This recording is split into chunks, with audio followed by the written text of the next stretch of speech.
Guys, जैसा कि कल होने वाली है सेंसेक्स की एक्सपायरी, किस तरह से उसमें कंप्लीट एनालिसिस बन रहा है, किन बातों का हमें ध्यान रखते हुए चलना है जिससे कि ट्रैप से बचते हुए एक अच्छी अपॉर्चुनिटी वहां पे हम फाइंड आउट कर सकें, उस बारे में कंप्लीट डिस्कशन करने वाले हैं। साथ ही साथ निफ्टी 50 और बैंक निफ्टी का एनालिसिस हमें क्या बोल रहा है उसके बारे में भी बात करने वाले हैं। तो स्वागत है आपका एक और डेली एनालिसिस वीडियो में।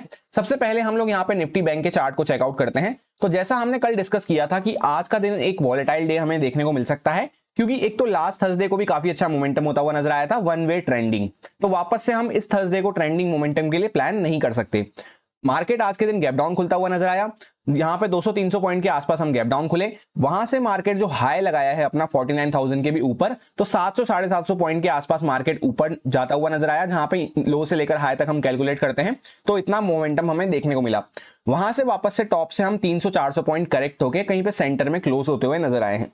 सो कंप्लीटली एक वॉलेटाइल डे बना रहा और टेक्निकल एनालिसिस के अकॉर्डिंग में हमने डिस्कस किया था कि यहाँ पे नीचे से इंपॉर्टेंट सपोर्ट चलता हुआ आ रहा है, ऊपर से यहाँ पे एक ट्रेंड लाइन चलना चालू हो गई है, जहां पे कहीं ना कहीं अभी हम एक इंपॉर्टेंट रेंज के अंदर में बने हुए हैं। हॉरिजॉन्टली भी हम चेकआउट करते हैं तो ये हमारा यहाँ पे लोअर साइड पे इंपॉर्टेंट सपोर्ट का जोन है, जहां पे फिबोनाची रिट्रेसमेंट लेवल के अकॉर्डिंग में हमने चेकआउट करा था लो से लेकर हाई तक कि 0.61 का जो गोल्डन जोन होता है वो 290 के लेवल के आसपास ही निकल के आ रहा है। इसी वजह से मार्केट आज डायरेक्टली गैप डाउन खुलता हुआ नजर आया और 313 के आसपास मार्केट ने एग्जैक्टली लो लगाया है। वहां से पूरे दिन मार्केट ऊपर की साइड पे ही बना रहा।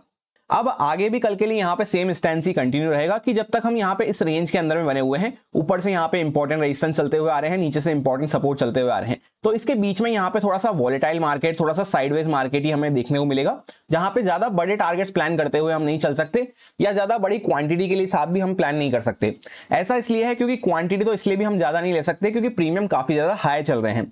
इवेंट की रिस्क की वजह से वहां पे वॉलिटिलिटी काफी ज्यादा बढ़ चुकी है, आईवी काफी ज्यादा बढ़ चुका है, तो प्रीमियम काफी महंगे हमें देखने को मिल रहे हैं। तो क्वांटिटी तो यूं भी हम ज्यादा नहीं ले सकते क्योंकि बढ़े हुए प्रीमियम में और बढ़ने का स्कोप कम रहता है और गिरने का स्कोप, गलने का स्कोप ज्यादा रहता है, जहां पे थोड़ा सा भी मार्केट रुकते ही या अगेंस्ट में मोमेंटम आते ही काफी तेजी से प्रीमियम डीके होते हुए नजर आते हैं।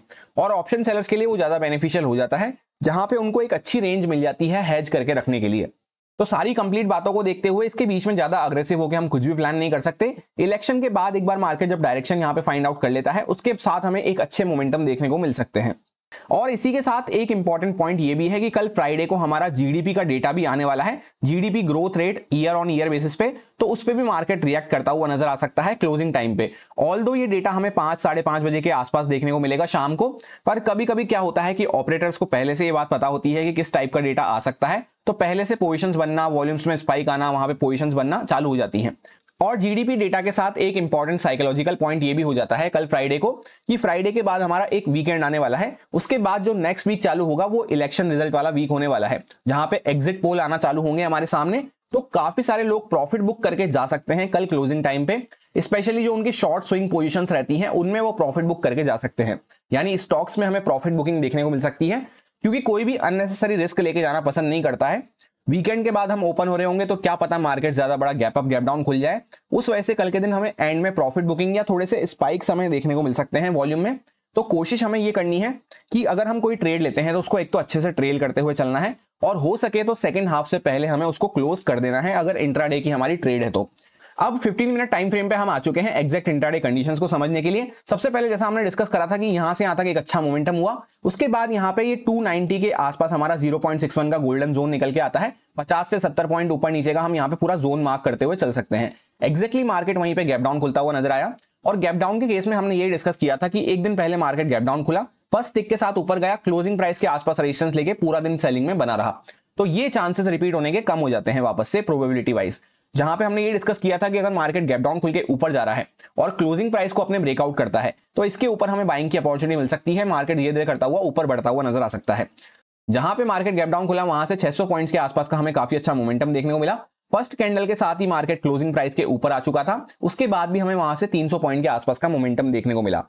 और आज के लिए हमने यही प्लान किया था कि ज्यादा बड़े मोमेंटम हम प्लान करते हुए नहीं चल सकते, अच्छे से ट्रेल करने की हमें जरूरत है और क्वांटिटीज हमारी कम रहेगी, या फिर आराम से वेट एंड वॉच भी हम आज के दिन कर सकते हैं। क्योंकि आज का दिन हमने क्या माना था कि एक वॉलेटाइल डे रह सकता है। लास्ट थर्सडे काफी अच्छा ट्रेंडी हुआ था, तो आज का दिन एक वॉलेटाइल रह सकता है।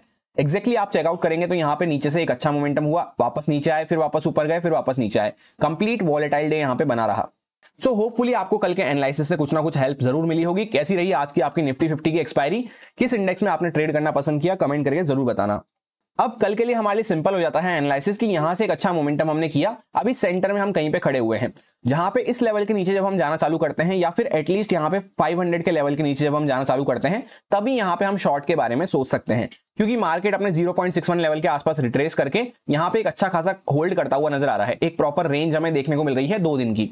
ये पहले वाली कैंडल को अगर हम इग्नोर कर देते हैं तो यहां से लेकर यहां तक ये प्रॉपर रेंज हमें देखने को मिल रही है, जहां पे हायर साइड कहीं ना कहीं पे हमें 950 से लेकर 49,000 की देखने को मिल रही है और लोअर साइड 450 से लेकर 500 के आसपास हमें देखने को मिल रही है। तो इसके नीचे कुछ जाना चालू करते हैं तब सेलिंग के बारे में सोच सकते हैं। जितना ये रेंज की लेंथ हमें देखने को मिल रही है इतना टारगेट नीचे प्रोजेक्ट करते हुए चल सकते हैं। सिमिलरली अगर मार्केट ऊपर ब्रेकआउट करना चालू करता है तो यहाँ पे इतना हम मोमेंटम अपसाइड पे प्लान करते हुए चल सकते हैं।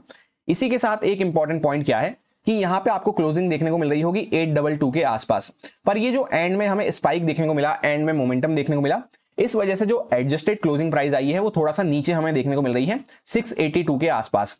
तो लेट सपोज यहाँ पे मार्केट अगर जहां पे चार्ट हमारी क्लोजिंग दिखा रहा है यहाँ पे भी खुलता है तो ये एक तरह से हमारे लिए गैप अप होगा, गैप अप ओपनिंग होगी।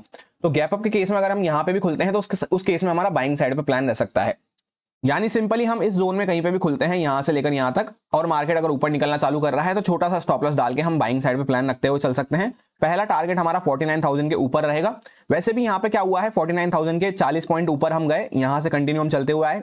ये बात मैंने आपको कई बार शेयर कर रखी है, पीएसवाई लेवल्स वाली वीडियो में भी एक पॉइंट आपको शेयर किया था कि दूर से चलते चलते अगर हम यहाँ पे ये पीएसवाई लेवल्स को ब्रेकआउट करते हैं इस तरह से, तो इस टाइप का ब्रेकआउट सस्टेन नहीं कर पाता, वहां पे एक रिवर्सल हमें देखने को मिलता है।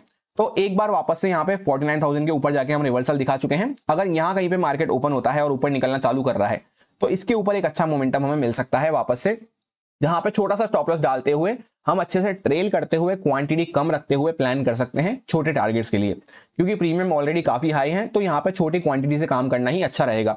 और ऑलरेडी जो एक लॉट में काम करते थे उनको अभी थोड़ा वेट एंड वॉच करना चाहिए, क्योंकि वॉल्टिलिटी भी काफी ज्यादा है, इंडिया विक्स बढ़ा हुआ है और प्रीमियम भी काफी महंगे देखने को मिल रहे हैं, जहां पे कैपिटल काफी ज्यादा लगता हुआ नजर आएगा। तो ऐसा हम समझ सकते हैं कि कोई भी ट्रेड अगर हम लेते हैं तो वहां पे क्वांटिटी इसलिए कम रखनी है हमें क्योंकि कम क्वांटिटी में भी सेम हमारे स्टॉप लॉस और सेम हमारे टारगेट बनते हुए नजर आएंगे। तो अगर प्रॉफिट बनना होगा तो कम क्वांटिटी में भी बन जाएगा, लॉस होना होगा सेम तो वो भी कम क्वांटिटी में हो जाएगा। जहां पे हमारी एडजस्टेड क्लोजिंग आई है 682 के आसपास, इसके हल्का फुल्का ऊपर नीचे फ्लैट खुल जाते हैं इसी जोन में, तो यहां पे बीच में मैं ट्रेड लेने में कुछ भी इंटरेस्टेड नहीं हूं। जिस साइड पे फिर मार्केट ब्रेकआउट ब्रेकडाउन करता है तभी हम कुछ मोमेंटम प्लान कर सकते हैं, बीच में मार्केट जिगजैग करता हुआ नजर आएगा। डायरेक्टली अगर मार्केट गैप डाउन खुल जाता है इस जोन में कहीं पे, तो एक दिन पहले क्या हुआ, गैप डाउन खुल के मार्केट ऊपर रिकवर किया, उसके बाद यहाँ पे वॉल्टिलिटी क्रिएट करता हुआ नजर आया, तो वापस से ये प्रोबेबिलिटी रिपीट होने के चांसेस काफी कम हो जाते हैं। होने को हो सकती है कभी भी, पर बहुत कम चांसेस हो जाते हैं, 95% टाइम ऐसा हमें देखने को नहीं मिलता है। तो यहाँ पे गैप डाउन के केस में अगर मार्केट नीचे का कुछ प्राइजेक्शन बनाना चालू करता है तो छोटा सा स्टॉप लॉस डाल के हम सेलिंग के लिए प्लान करते हुए चल सकते हैं, और यही लेवल हमारा 600 के आसपास, जहां पे यही लेवल हमारा स्टॉप लॉस हो जाएगा। अगर इसके ऊपर वापस से मार्केट आ रहा है तो फिर हमें उस पोजीशन से निकल जाना है। वहीं पे सपोज करते हैं मार्केट गैप डाउन तो खुला, वापस से ऊपर आ रहा है, तो ऊपर आके चांसेस ये हो जाते हैं कि वापस से मार्केट जैसे यहाँ पे क्लोजिंग प्राइस का ब्रेकआउट किया, तो वापस से अगर मार्केट ऊपर आ रहा है तो हो सकता है क्लोजिंग प्राइस के आसपास आके वापस से रेजिस्टेंस लेके मार्केट नीचे गिरता हुआ नजर आए। तो सिंपली इस टाइप से कुछ प्रोबेबिलिटी चेंज होती हुई नजर आ सकती है। सेम प्रोबेबिलिटी के लिए हमें प्लान नहीं करना है कि गैप डाउन भी खुलेगा, क्लोजिंग प्राइस को भी ब्रेकआउट करेगा, उसके बाद नीचे आएगा, इस तरह से वॉल्टिलिटी क्रिएट करेगा, इसके लिए हमें प्लान नहीं करना है। और जैसे दो कंडीशन सेम हो जाती हैं, गैप डाउन भी खुला, क्लोजिंग प्राइस को भी ब्रेकआउट करा, तो फिर हो सकता है मार्केट धीरे धीरे करता हुआ ऊपर ही निकल जाए, इस तरह से वॉल्टिलिटी क्रिएट करता हुआ नजर ना आए। तो इस हिसाब से हम गैप डाउन के केस में अपने हिसाब से प्लान कर सकते हैं। ये सारे कुछ इंपॉर्टेंट लेवल्स रहेंगे जिन पे मैं ट्रेडिंग करते टाइम फोकस रखूंगा। 49,000 का साइकोलॉजिकल लेवल है, 48,500 का साइकोलॉजिकल लेवल है, इसके नीचे 48,220 के आसपास का लेवल निकल के आता है। अपर साइड पे 388 से लेकर यहाँ पे 300 के आसपास इंपॉर्टेंट रेजिस्टेंस जोन हमारा हो सकता है, इसके ऊपर 500 का साइकोलॉजिकल लेवल निकल के आता है। अब हम लोग आ चुके हैं निफ्टी 50 के चार्ट पे। सबसे पहले वन डे टाइम फ्रेम पे इसको डिस्कस करते हैं कि ब्रॉड माइंडसेट हमारा क्या बन रहा है। तो कल के दिन एक ही इंपॉर्टेंट बात को हमने डिस्कस करा था कि यहां से मार्केट डायरेक्टली चलते चलते आया और ऑल टाइम हाई को अपने क्रॉस कर दिया, एक इंपॉर्टेंट रेजिस्टेंस के ऊपर ब्रेकआउट कर दिया स्ट्रॉन्ग कैंडल के साथ। तो इस टाइप के जो ब्रेकआउट होते हैं जनरली वो सस्टेन जब ही कर पाते हैं या तो मार्केट इसके ऊपर ही कहीं पे बना रहे, और जैसे ही मार्केट कल के दिन इसके लेवल के आसपास क्लोज किया था, एक दिन पहले भी हमने डिस्कस करा था कि 700 से 800 हमारा इंपॉर्टेंट डू और डाई वाला एरिया रहेगा, क्योंकि इसके नीचे ये पूरा ब्रेकआउट फेल होता हुआ नजर आएगा। कल हमने ये बात करी थी कि मार्केट ने 685 के आसपास जाके इसका लो लगाया और कहीं ना कहीं 702 के आसपास हमारी क्लोजिंग हुई थी। 700 के लेवल को हम सस्टेन कर रहे थे। तो मैंने आपसे एक ही प्लान शेयर किया था कि अगर मार्केट और थोड़ा सा यहां से नीचे निकलना चालू करता है तो ये जो पूरा ब्रेकआउट होता हुआ नजर आया है ये हमें फेल होता हुआ नजर आ सकता है, जहां पे ये सारे जो बायर्स बैठे हुए हैं ये अपनी पोजीशन को बुक करना चालू कर सकते हैं। एग्जैक्टली आज के दिन हमें यहां पे यही देखने को मिला। बैंक निफ्टी ग्रीन में क्लोज होता हुआ नजर आया है, जहां पे अपसाइड के काफी अच्छे मूव हमें देखने को मिले ड्यूरिंग द मार्केट, और ये निफ्टी 50 हमें रेड में काफी अच्छा क्लोज होता हुआ नजर आया है 0.95% के आसपास, जहां पे डाउन साइड का एक अच्छा मोमेंटम हमें देखने को मिला। उसका रीजन यही था कि यहां पे पूरा जो ब्रेकआउट हमने डिस्कस करा था ये फेल होता हुआ नजर आ चुका था। अब आगे के लिए यहां पे सिंपल सा प्लान है कि 4 रेड कैंडल्स यहां पे बनती हुई नजर आ चुकी है और ऑलमोस्ट हमने ये पूरे मोमेंटम का 50% के आसपास करेक्ट कर लिया है। तो अगर मार्केट को संभलना है तो यही जोन हो जाता है मार्केट के लिए संभलने वाला। इस तरह से आप चेकआउट कर सकते हैं। यहां पे ये पहले भी जोन इस तरह का था, यहां पे मार्केट आके फंसता था या फिर सपोर्ट लेता हुआ नजर आता था। इसके ऊपर ही हम बार बार सस्टेन कर रहे थे। इसके नीचे जाते हैं तो हम काफी अच्छा मोमेंटम हमें देखने को मिलता है। तो थोड़ा भी मार्केट यहां से स्लाइड डाउन करना चालू करता है तो पहला सपोर्ट हमारा यहां पे 300 के आसपास आएगा, 300 से 320 के आसपास। इसके भी नीचे अगर हम निकलते हैं तो ये 0.61 का गोल्डन जोन का लेवल है हमारा। यहां पे इस जोन के नीचे अगर हम निकलना चालू करते हैं तो काफी अच्छा मोमेंटम, ये जो पूरा ट्रेंड निकलता हुआ नजर आया ये पूरा ट्रेंड का फेलियर हमें देखने को मिल सकता है। कैंडल यहां पे एक स्पिनिंग टॉप कैंडल बनती हुई नजर आई है, इसी के साथ ब्रेकआउट भी हमने पूरा फेल किया है। तो अग्रेसिव होकर हम बाइंग के बारे में तो कल के दिन नहीं सोच सकते। जैसे जीडीपी डेटा वगैरह कोई पॉजिटिव आना होगा या बाइंग का मोमेंटम आना होगा तो बैंक निफ्टी उसके लिए ज्यादा अच्छा देखने को मिल रहा है। यहां पे ऐसा है कि मार्केट ऊपर निकलेगा भी तो धीरे धीरे करता हुआ इस तरह से ऊपर जाएगा, छोटे छोटे मूव करता हुआ। तो बाइंग के लिए इसमें हम अग्रेसिव होकर नहीं सोच सकते, क्योंकि वैसे भी लेट सपोज यहाँ पे 488 के आसपास हमारी क्लोजिंग निकल के आई है। मार्केट बड़ा गैप अप भी खुल जाता है यहाँ पे तो कितना ही बड़ा गैप अप खुल जाएगा, 100 पॉइंट्स के आसपास भी गैप अप खुल जाता है, तब भी हम कैंडल के बीच में ही बने रहेंगे जहां पे मार्केट जिगजैग करता हुआ नजर आ सकता है। आज के दिन यूं भी काफी बड़ा मोमेंटम होता हुआ नजर आ चुका है। तो एक ही केस में हमें यहाँ पे ठीक ठाक ट्रेड मिल सकती है कि मार्केट अगर फ्लैट प्राइस के आसपास कहीं पे खुलता है और नीचे कुछ ब्रेकडाउन करना चालू कर रहा है तो कुछ मोमेंटम कैरी फॉरवर्ड मोमेंटम में हम प्लान करते हुए चल सकते हैं। बाकी यहाँ पे कल के दिन ज्यादा कोई अपॉर्चुनिटी हमें देखने को नहीं मिल रही है, क्योंकि वैसे भी एकदम यहाँ पे सेंटर में खड़े हुए हैं, पूरे ट्रेंड के ब्रेकआउट को हमने फेल किया है। तो ये सारी कंडीशन को देखते हुए थोड़ा सा वेट एंड वॉच करने वाला कल के दिन रह सकता है। यहाँ पे 15 मिनट टाइम फ्रेम पे चलते हैं एग्जैक्ट इंट्राडे कंडीशंस को डिस्कस करने के लिए। सबसे पहले अगर हम यहाँ पे चेकआउट करते हैं तो मार्केट धीरे धीरे करता हुआ सेलिंग में बना हुआ है कंटिन्यू, अपने प्रीवियस किसी भी हाई को हम क्रॉस नहीं कर पा रहे। कल के दिन एक प्रॉपर यहाँ पे रेंज बनती हुई नजर आ रही थी, तो हमने यही डिस्कस किया था कि मार्केट अगर इसके नीचे निकलना चालू करता है तो जितना ये रेंज की लेंथ हमें देखने को मिल रही है इतना टारगेट हम प्रोजेक्ट करते हुए चल सकते हैं। ये मार्केट ने पहले मॉर्निंग के मोमेंटम में ही कवर कर लिया, उसके बाद वापस से एक रेंज बनाई, फिर वापस से हमें एक ब्रेकडाउन देखने को मिल रहा है और एंड के टाइम पे जो शार्प रिकवरी हमें देखने को मिली है। इस वजह से क्या हुआ है, आपको क्लोजिंग यहाँ पे देखने को मिलेगी 557 के आसपास, एक्चुअल क्लोजिंग आई है 488 के आसपास, यानी थोड़ा नीचे यहाँ पे बीच में कहीं पे। तो अगर मार्केट इस लेवल के आसपास वापस से खुलता है इस जोन के आसपास तो ये हमारे लिए एक तरह से गैप अप होगा।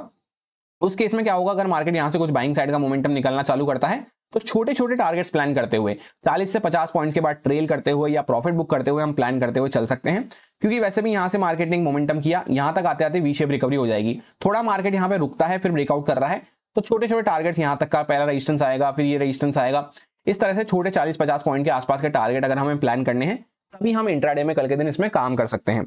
यहाँ पे अपर साइड से हम चेकआउट करते हैं तो एक इस तरह से ट्रेंड लाइन हमें देखने को मिल रही है। तो ये पूरा इंपॉर्टेंट रेजिस्टेंस का जोन ऐसे भी होने वाला है और ऐसे भी होने वाला है। इसके ऊपर ही जब कुछ निकलना चालू करेंगे तब छोटी क्वांटिटी से हम प्लान करते हुए चल सकते हैं, फिर एक बार इस टाइप का प्राइक्शन बनना चालू होगा तभी हम यहाँ पे अग्रेसिव होकर प्लान करते हुए चल सकते हैं। बीच में अगर हम खुल जाते हैं यहाँ पे जहाँ पे अभी एडजस्टेड क्लोजिंग प्राइस आई है हमारी, तो इसके आसपास 500 का साइकोलॉजिकल लेवल है, तो इसके बीच में मैं यहाँ पे ट्रेड लेने में इंटरेस्टेड नहीं हूँ। या तो मार्केट वापस से ऊपर निकलता है या फिर नीचे निकलता है, तभी कुछ मोमेंटम हम प्लान करते हुए चल सकते हैं। डायरेक्टली अगर मार्केट गैप डाउन खुल रहा है तब यहाँ पे सेलिंग का प्रेशर बन सकता है और थोड़ा सा सेलिंग कंटिन्यू होती हुई नजर आ सकती है मॉर्निंग में, उसको भी अच्छे से हमें ट्रेल करते हुए चलना है, क्योंकि ऑलरेडी ऊपर से काफी अच्छे सेलिंग के पॉइंट्स भी जा चुके हैं। सो सिंपली ब्रॉड माइंडसेट के अकॉर्डिंग कल के दिन यहाँ पे ज्यादा अच्छी कोई अपॉर्चुनिटी तो हमें देखने को नहीं मिल रही है। छोटे टारगेट किस तरह से हम प्लान कर सकते हैं वो हमने डिस्कस कर लिया है। एंड में यहाँ पे शार्प बाइंग होती हुई नजर आई है, तो इस तरह का जो एंड में मोमेंटम होता है वो जनरली ऑपरेटर्स की तरफ से होता है या फिर जो ये ऑपरेटर बैठे रहते हैं उनकी तरफ से ही प्रॉफिट बुकिंग करी जाती है। दोनों में से जो भी केस होता है इसके नीचे ही कोई सेलिंग का अच्छा मोमेंटम हमें मिल पाएगा। ये सारे कुछ इंपॉर्टेंट लेवल्स रहेंगे 623 के आसपास, 700 के आसपास, 458 के आसपास और उसके नीचे 318 के आसपास।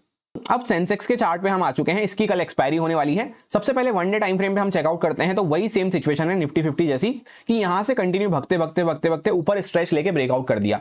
तो इस टाइप के ब्रेकआउट जनरली सस्टेन नहीं कर पाते हैं, वापस से ब्रेकआउट फेलियर हमें देखने को मिल रहा है और आज के दिन भी काफी अच्छी सेलिंग होती हुई नजर आई है। जहां पे अगर हम ऊपर से देखते हैं तो काफी अच्छी सेलिंग हो चुकी है, नीचे से काफी अच्छा बाइंग का मोमेंटम बना हुआ था, एकदम सेंटर में अभी हम प्लेस्ड हैं। तो यहाँ पे ऊपर से कॉल सेलर्स बैठे होंगे, नीचे से पुट सेलर्स बैठे होंगे, तो कल के दिन एक्सपायरी पर ज्यादा बड़ा कोई मोमेंटम का स्कोप तो यहाँ पे नहीं बचता है। छोटे मोटे मूव्स पकड़ते हुए अगर हम चलना चाहें तो चल सकते हैं, अदरवाइज यहाँ पे कोई ज्यादा अच्छे स्कोप हमें देखने को नहीं मिल रहे हैं एक्सपायरी के लिए। वैसे भी यहाँ पे कैंडल काफी बड़ी बनती हुई नजर आई है आज के दिन, तो यहाँ पे अगर इसके बीच में हम घूमते रहते हैं तो कोई अच्छा मोमेंटम नहीं मिल पाएगा। धीरे धीरे करता हुआ मार्केट अगर ऊपर जाता है तो भी बाइंग में स्लो मोमेंटम करता हुआ जाएगा, या फिर जैसे यहाँ पे मार्केट नीचे भी निकलता है तो ऑलरेडी काफी अच्छा स्ट्रेच हो चुके हैं, ऊपर से 4 back to back red candles बन चुकी है। फिफ्थ जो कैंडल होती है वो जनरली फिफ्थ जो नंबर होता है वो फिबोनाची रिवर्सल का नंबर होता है। फोर्थ के बाद जो फिफ्थ कैंडल आती है, फिफ्थ कोई भी चीज होती है, वो फिबोनाची रिवर्सल का नंबर होता है। तो उस अकॉर्डिंग में यहाँ पे अग्रेसिव होकर शॉर्ट का भी हम प्लान नहीं कर सकते। 15 मिनट टाइम फ्रेम पे अब हम आ चुके हैं। यहाँ पे एक प्रॉपर चैनल आपको देखने को मिलेगा इस तरह से, जहां पे इसके अंदर में हम लोअर हाइज लोअर लोज बनाते हुए चल रहे हैं।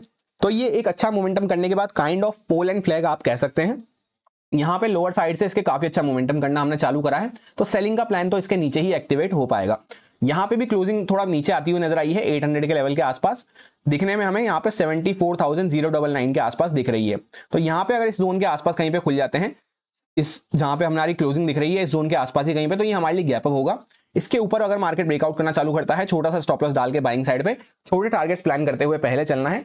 फिर जैसे मार्केट इस ट्रेंड लाइन के ऊपर क्रॉस करने के बाद यहाँ पे सेकंड प्राइस एक्शन बनाना चालू करता है, वहां पे हम और कुछ क्वांटिटी ऐड कर सकते हैं और फिर बड़े टारगेट्स के लिए हम प्लान करते हुए चल सकते हैं। जहां पे नेक्स्ट रेजिस्टेंस हमारा इस लेवल के आसपास आएगा, क्लोजिंग प्राइस के आसपास, फिर यहां तक के लिए हम प्लान करते हुए चल सकते हैं।